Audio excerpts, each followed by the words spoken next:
You're watching South Asia Newsline, and here are the top stories we are tracking for you on Friday, the 28th of November. Russia's Putin to visit India on December 4 for talks with PM Modi. Imran Khan remains inaccessible. His sister exposes police brutality in Pakistan. And Cyclone Ditwa kills over 45 in Sri Lanka as rescue efforts continue.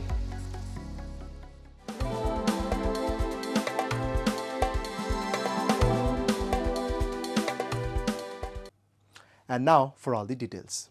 Russia's President Vladimir Putin will visit India on December 4 to 5 at the invitation of Prime Minister Narendra Modi, both the Kremlin and India's Foreign Ministry confirmed on Friday.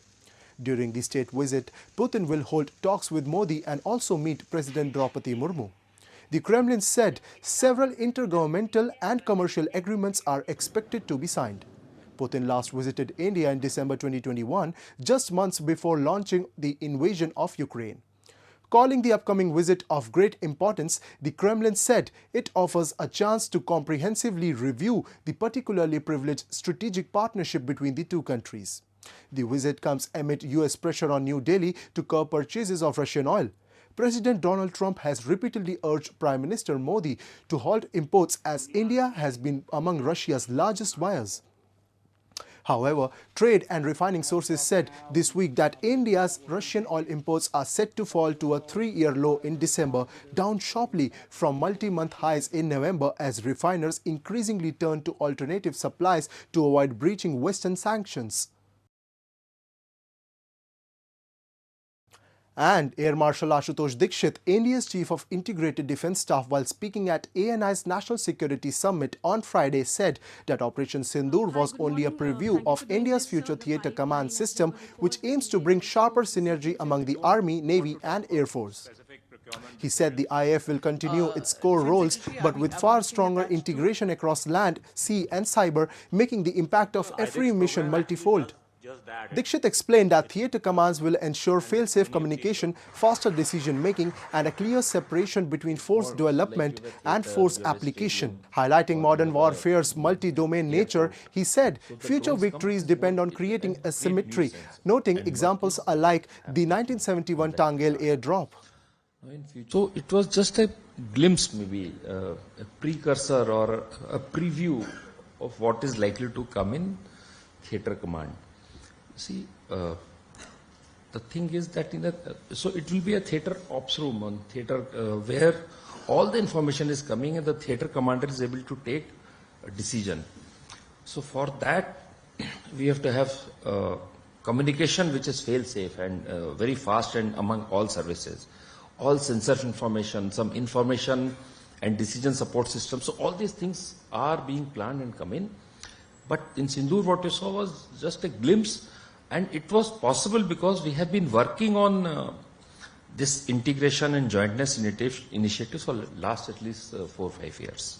Pakistan's ousted Prime Minister Imran Khan's sister Noreen Niazi has broken her silence, saying the family has been denied access to him for weeks, a situation that has intensified concerns about his health and sparked protests. She warned that the mounting anxiety among supporters could trigger a broader public backlash. A report. Noreen Niazi, sister of jailed former Pakistan PM Imran Khan, expressed deep concern over being denied access to her brother for more than 4 weeks, accusing authorities of withholding information about his condition. In an exclusive interview to ANI, she alleged that police have been given unchecked power to target Khan's supporters, including women, children and the elderly, without accountability. She said growing fears about Khan's health prompted his supporters to protest outside the jail. Warning of a public backlash, she added that the ongoing treatment of Khan and other innocent detainees would spark resistance among the people. Khan's sisters have constantly accused the authorities of repeatedly blocking family visits for at least 6 weeks, despite court orders permitting access every Tuesday. A day after the rumors surged, local media reported Adiala jail officials have clarified that Imran Khan remains inside the prison and is fully healthy, calling the speculation baseless. They said the former Prime Minister is receiving complete medical attention. Imran Khan, ousted in April 2022, has been incarcerated since August 2023 and faces multiple corruption and terrorism-related cases during more than 2 years of legal battles. नहीं कुछ नहीं पता और ना वो बता रहे हैं और जो लोग जा रहे हैं ना उनको मिलने दे रहे हैं। अभी उनके पार्टी के लोग वहां गए और उन्होंने उनको ना उनकी मीटिंग शेड्यूल थी उनको अंदर नहीं जाने दिया। हम लोग गए हैं पिछले 4 हफ्तों से हम लोगों को नहीं मिलने दे रहे। Moving on, Baloch rights leader has issued a scathing indictment of Pakistan, accusing its security agencies of targeting and silencing Baloch women through arrests, disappearances and intimidation. Samidin Baloch warns that despite state brutality, Baloch women continue to resist with remarkable courage. On the International Day for the Elimination of Violence Against Women, Samidin Baloch of the Baloch Yakjeti Committee has accused the Pakistani state of unleashing the most brutal form of oppression on Baloch women. In a statement, she said women in Balochistan are facing arbitrary arrests, enforced disappearances and harassment simply for speaking against injustices.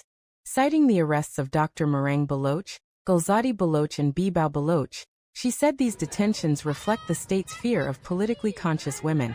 She also highlighted the unresolved disappearances of Majabin Baloch and Nazrina, saying authorities refused to acknowledge their cases because admitting the truth would reveal who took them and why.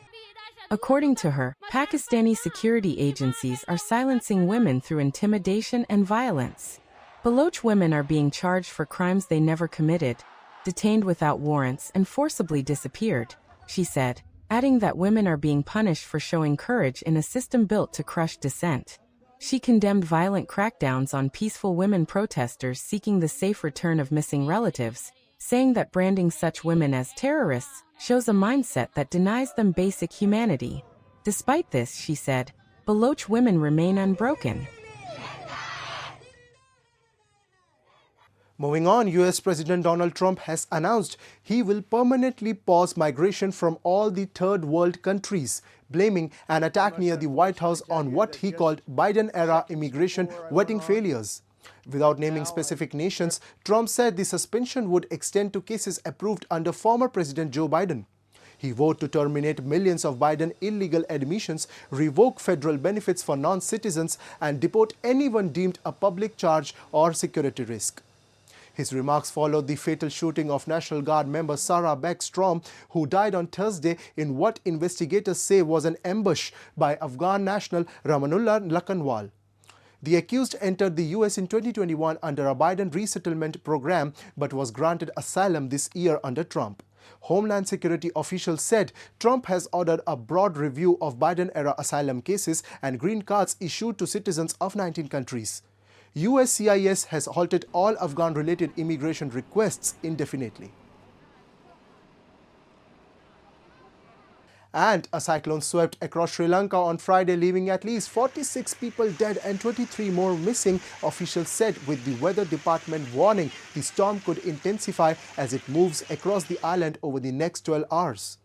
Most fatalities were attributed to landslides triggered by torrential rainfall exceeding 300 mm over the past 24 hours as Cyclone Ditwa lashed the island nation, with the eastern and central regions most severely affected. Nationwide, over 43,990 people were evacuated to schools and other public shelters, the Disaster Management Center said in a statement, including families stranded on rooftops. Schools remained closed, train services were suspended, and the Colombo Stock Exchange announced an early trading halt as heavy rains persisted. මේක ලංකාවට ගොඩක් කිට්ටුවෙන් යන හින්දා මෑත ඒසියාවේ දැක්ක වැඩිම වර්ෂාපතනයේ දිවෙන පුරාම ඇතිවීමේ සලකුණු පෙන්눔 කරනවා. Sri Lankan President Anura Kumara Dissanayake also held an emergency meeting on Thursday with disaster management officials, opposition political party leaders and senior officials of the armed forces and police to discuss ways to mitigate the effects of the disaster.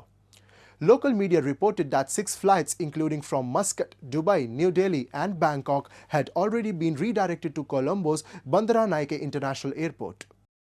That's all in tonight's edition. We'll see you same time next week. Have a great weekend. Good night.